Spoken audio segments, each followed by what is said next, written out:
Okay, so we've got more issues with the XF, namely two irritating judders.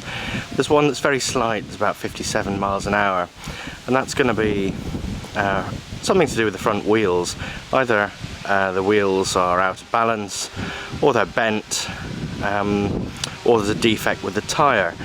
So for judders where you're not actually touching the brakes, first thing to do, of course, is to jack up the car and inspect your wheels and tyres. So we'll do that first of all. So when checking wheel bearings, I've already checked at 12 o'clock and 6 o'clock that there's no play, and at 9 o'clock and 3 o'clock that there's no play, and there appears to be no play in this wheel, but we'll see how well this picks up. I'm just going to spin it and you can hear the rumbling bearing.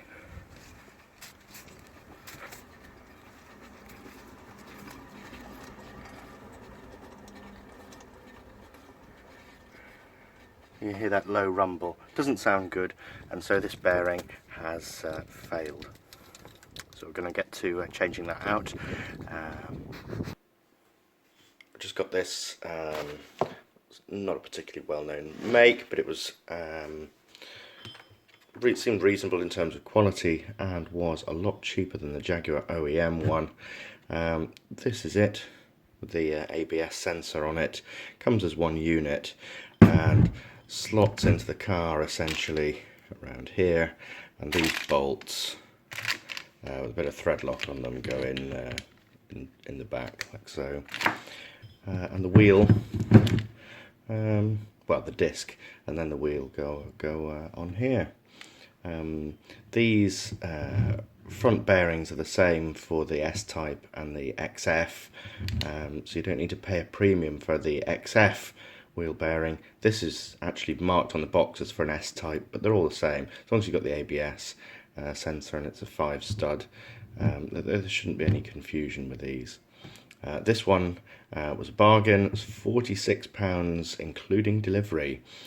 You see a lot of wheel bearings, they go from anywhere from that kind of money right up to £200–300, and I don't think there's any need necessarily. I mean, this one comes with a warranty,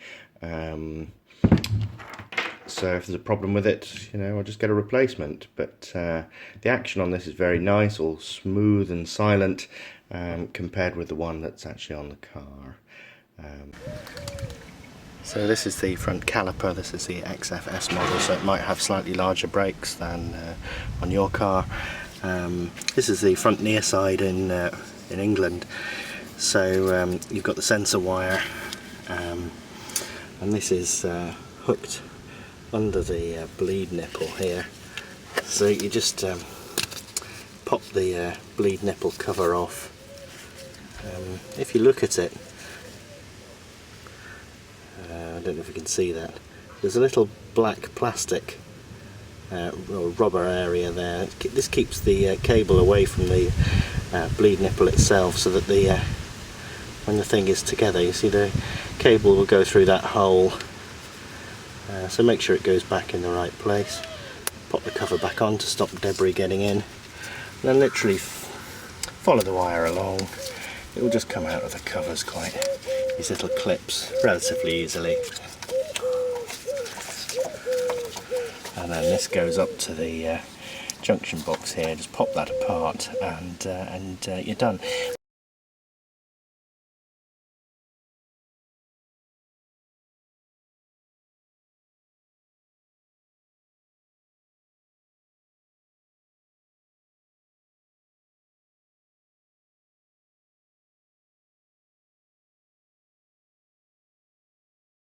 You can see there's the carrier here, which is bolted with 2 bolts, 15mm top, and there's one just down here as well at the bottom.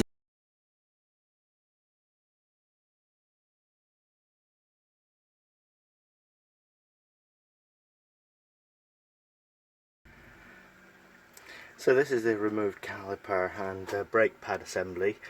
You don't need to dismantle all of this, you just need to remove the two bolts that hold the whole assembly onto the hub assembly here. So two bolts, these are 15 millimeters, 1.5. This is the ABS wire. On the other side you'll have the wear indicator as well. That ABS wire disappears behind the shrouding. You'll have to remove that to get to the connector. So this leaves you with the hub with the 4 bolts round about that come in through the back. So if you go around the back of the hub, you can see the bolts 1, 2, 3, 4 that hold that on. You need to take those off. Incidentally, if your hub sounds like this,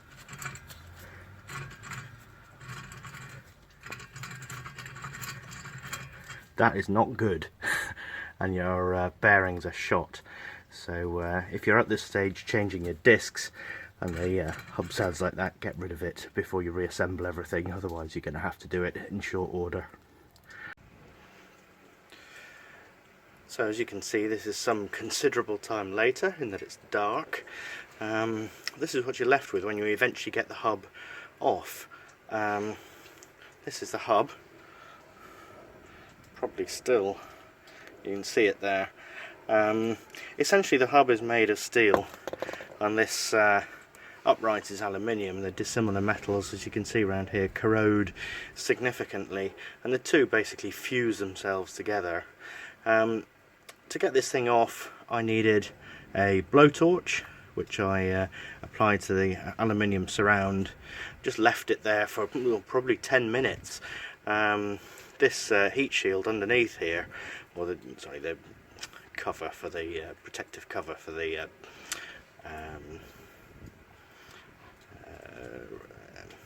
ball joints. This is actually glowing red hot. That's how much heat you need to put into this. I'll show you the hub itself, which I needed to hit hard with a couple of kilo lump hammer. So here we've got the hub that I've removed. As you can see, I've used so much force hitting it, I've actually snapped off one of the wheel studs. This is how crazily attached these things are. If you're prone to feeling frustrated, you might like to get somebody else to take these things off, because they really are spot welded in. There isn't enough room under the wheel arch to swing the hammer hard enough to get this thing off. So if you think you're going to squirt some WD-40 on it and tap a screwdriver between the two mating faces and wiggle it out, think again. You're going to need a lot more force than that. You might notice there's this screw. What I did was drilled a hole in the hub and then arranged this screw. You can see it's bent, the amount of force needed, but arranged this screw to push on the upright, and with that very tight and the heat and the hitting with a hammer, it sort of just wiggled off enough to sort of crack and make the and break this sort of seal around here so that you can get this thing off. But it's not a job for the faint of heart, so think twice before you tackle it. The plastic cap on the back with the ABS sort of cable, of course, flew off as the thing sort of jumped off the car as I hit it, but not to worry, the new hub has got that fitted to it already.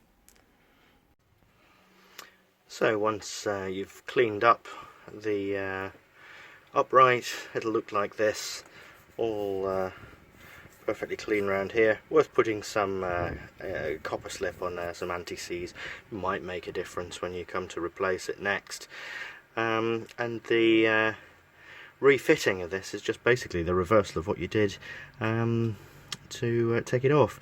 Put the ABS cable through there, of course, and then you'll need to route. The ABS cable up here, and then it's just behind this mud splash guard. You just need to remove that one poppy clip there, and there's a plug behind here. Route your new cable down, down to the back of the hub.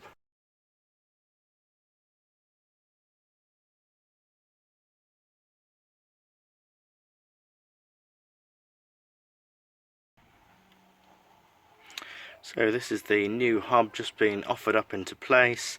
It's still a pretty snug fit, and you'll notice I've put the bolts in just a little way here. This is what they look like. You usually get new ones with a kit. They've got a bit of thread lock on them. Put all four in and then just nip them up, and that'll pull this back into its correct place. But just for interest, if you recall how the bearing sounded before, we'll just rotate the new one. Not a sound, and that's as it should be. So I'm going to nip up these 15mm bolts to the correct torque, and then we can put the disc on, refit the caliper, and route our ABS cable, and that's job done.